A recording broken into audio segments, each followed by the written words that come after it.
Hi friends, இப்போ நம்ம ஆகா கல்யாணம் பார்க்க போகிறோம். ஆகா கல்யாணத்தில் வந்துட்டு ஒரு பக்கம் நம்ம சூர்யா ஜெயிக்கக்கூடாதுன்னு நினைக்கிற நம்ம கௌதமும் ஐஸ்வர்யாவும், இன்னொரு பக்கம் வந்து காவேரி ஜெயிக்கக்கூடாதுன்னு நினைக்கிறப்ப காவேரியோட எதிரி ஒருத்தவங்க.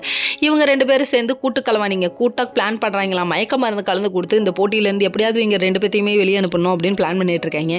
இவங்க நினைக்கிறது நடக்க போகிறது இல்லைன்னு அவங்களுக்கே தெரியல. ஒரு வழியாக மயக்க மருந்தையும் கலந்து கொடுத்துறாங்க. கலந்து கொடுத்துட்டு அதை குடிச்சதுக்கப்புறம் நம்ம சூர்யாவுக்கும் விஜய்க்கும் அன்னிச்சு பாருங்க ஒரு ஆட்டம். ஐயோயோ அப்படிங்கிற மாதிரி தான் இருந்தது. எங்கே கீழே போட்டுருவாங்களோ நம்ம நினச்சிட்டே இருந்தோம். இருந்தாலும் மகா கொஞ்சம் ஓவர் வெயிட் தான், எப்படி தான் தூக்குனாரோ தெரில. இதெல்லாம் ஒரு பக்கம் இருந்தாலும் நம்ம தாத்தா கௌதமை பிடிச்சி இழுத்துட்டு வந்து வெளியே போட்டார். என்னன்னு பார்த்தா உண்மையை கண்டுபிடிச்சிட்டாங்க. நம்ம கௌதம் தான் மயக்க மருந்து கலந்துருக்கான்னு சொல்லிட்டு ராஜலட்சுமி அடிச்சு அடி இருக்கே நல்லா லெஃப்ட் ரைட்டுன்னு பயங்கரமாக அடிச்சிட்டாங்க.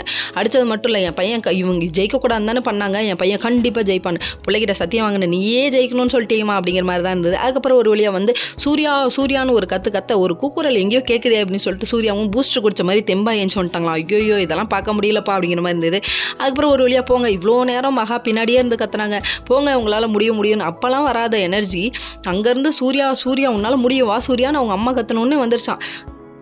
இன்னொரு பக்கம் பார்த்தீங்கன்னா நம்ம தாத்தா வந்து வீரமாக வந்து நம்ம கௌதமியும் ஐஸ்வர்யாவும் கண்ணா பின்னான்னு கழுவி ஊற்றி வெளியே அனுப்பிட்டாங்க. ஐஸ்வர்யாவை ரொம்ப கொடூரமாக கேட்டார். அதை உன் கூட பிறந்த தங்கச்சிக்கு இப்படி ஒரு கொடூரத்தை பண்ணுறீங்களே ஒரு மனுஷியா அப்படின்னு கேட்டார். சரி அது ஒரு பக்கம் இருந்தாலும் நம்ம சூர்யாவும் நம்ம மகன் ஒரு வழியாக ஜெயிச்சிட்டாங்க. அதுக்கப்புறம் விஜய் வந்து ரன்னர் அப் ஆகிட்டாங்க, நம்ம சூர்யா வந்து வின்னர் ஆகிட்டாங்க. ஓகே ஃப்ரெண்ட்ஸ், நெக்ஸ்ட் வீடியோவில் பார்ப்போம். பாய்.